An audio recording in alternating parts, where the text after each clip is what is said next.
Y'all, I'm back with Orphans, the last chapter of 23, Pia. It starts off with me. Nurse Wallace said, Pia's the one who didn't tell you much about herself, and you said you didn't know her, Mrs. Hudson said. So you weren't being honest either.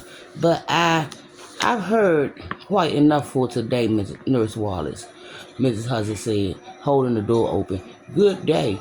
Nurse Wallace shot Pia one last disgusting glance, then lowered her head and left. When she was gone,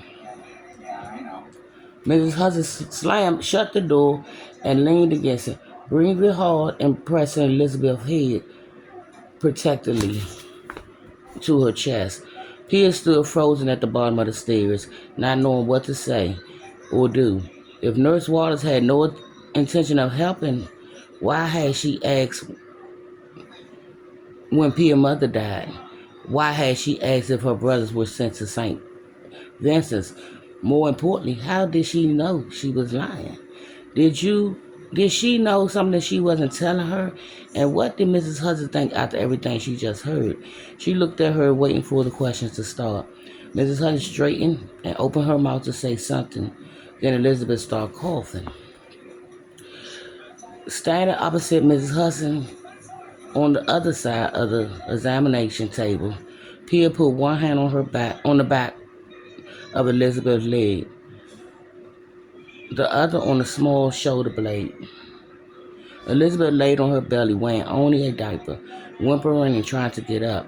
Her face was red and covered with tears of snot, and with every cry she choked and coughed, a hollow and barking sound that sent shivers up Pia's spine. Somehow, she gotten worse in only a few minutes, from the time Nurse Waters left until Dr. Husband was finished with his previous patient. Pia could feel the congestion in her lungs, the pain in her ears, and rawness in her throat. Dr. Hudson said she had a double ear infection and a bad chest cold. Pia prayed that was all. Get down, Elizabeth sobbed. Get down, I'm done. I'm done. Just a little while longer, sweetheart, Mrs. Hudson said, trying to soothe her. Daddy almost finished. Then you can have a cookie and I'll read you a book. She looked up at Pia with flooding eyes. Then glanced over at Sophie and Margaret, who were standing in the doorway with their arms around each other, watching with frightened faces. Cooper was in a cradle in the waiting room behind them, thankfully asleep. Everything going to be all right, girls. Don't worry. Dr. Hudson held a glass cup upside down near the burning alcohol-soaked cotton balls on the metal table next to him. Then quickly placed the cup upside down on Elizabeth's back. Her skirt, I can't see, it's getting dark. Her skirt pulled and plucked her, drawn into the, I can't. Wait a minute, y'all. This TV is so dark. Drawn on Elizabeth's bare back. Her skin pulled and plucked, drawn into the glass by some unseen force, and making her bow.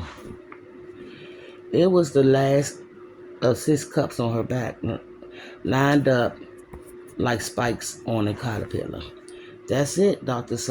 Hudson said. Now we just need to keep her still for about 10 minutes. Her skin has started to bruise, Mrs. Hudson said, the misery and fear shaking her voice. It's the sickness leaving her body, Dr. Hudson said. Do you think it's going to help? His wife said. Dr. Hudson nodded. I believe so, otherwise I wouldn't put her through it. He patted his wife's arm. Try not to worry, darling. She's young and strong. Daddy, Elizabeth cried. Owie, owie. Dr. Hudson stroked her hair, her brows lined with concern.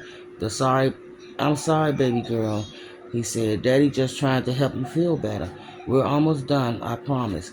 Mrs. Hudson bent over her tiny, frightened daughter, put her lips softly next to her ear, and started singing.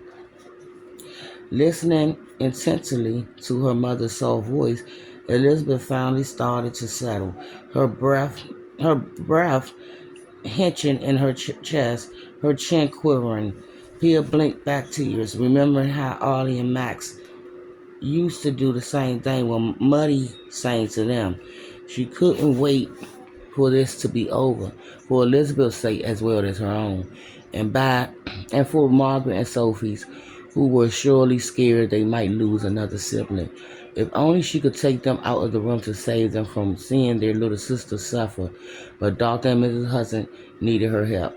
Trying to push away the jumble, swirling thoughts about her brothers, Nurse Wallace, Elizabeth, and the girls, she skimmed the room and took note of the cotton balls, the winter's tongue, the presser, and the shiny sharp objects in the glass-faced cabinets. She studied the device used for her looking up and ears hanging from a hook, the brown bottles of tinctures and medicines on the wooden shelf. There were so many ways to treat illness: goose grease, sulfur fumes, onion syrup, chloride or lime. But the flu has been stronger than them all. And now some other invisible illness was trying to take beautiful little Elizabeth. No wonder Mrs. Hudson never wanted to leave the house. And I'll be back with chapter 24. Pia.